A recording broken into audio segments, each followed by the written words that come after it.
উত্তর ও দক্ষিণাঞ্চলের পর এবার গাজার মধ্যাঞ্চলে অভিযান চালাচ্ছে ইসরায়েল। অভিযানের মধ্য দিয়ে বুরেজ শরণার্থী শিবিরের পূর্বাঞ্চল ও গাজার মধ্যাঞ্চলীয় দেইর আল বালাহ শহর নিয়ন্ত্রণে রাখার কথা জানিয়েছে ইসরায়েলি সামরিক বাহিনী। গাজার মধ্যাঞ্চলে তীব্র বোমা হামলার কথা জানিয়েছেন সেখানকার বাসিন্দারা। দাতব্য সংস্থা মেডিসিনস স্যান্স ফ্রন্টিয়েরেস জানিয়েছে, হামলায় অনেকে হতাহত হয়েছে। অন্তত ৭০ জনের মরদেহ, ৩০০ জন আহত ব্যক্তিকে দেইর আল বালাহ শহরের আল আকসা হাসপাতালে আনা হয়েছে। নিহতদের অধিকাংশ নারী ও শিশু বলে জানিয়েছে দাতব্য সংস্থাটি। ইসরায়েলের দাবি, তাদের সেনারা সন্ত্রাসী এবং সন্ত্রাসীদের অবকাঠামোর বিরুদ্ধে অভিযান শুরু করেছে। এদিকে গাজায় যুদ্ধবিরতি এবং জিম্মি মুক্তির লক্ষ্যে আলোচনা চলছে। আমেরিকা, মিশর ও কাতারের মধ্যস্থতাকারীদের মধ্যে দোহা এবং কায়রোতে আলোচনা চলার সময় এমন অভিযানের খবর এলো।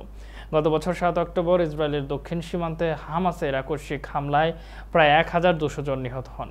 ৮ মাস ধরে চলা ইসরায়েলি অভিযানে এখন পর্যন্ত নিহত হয়েছে ৩৬,৫০০-এর বেশি ফিলিস্তিনি, আহত হয়েছে ৮৩,০০০-এর বেশি মানুষ।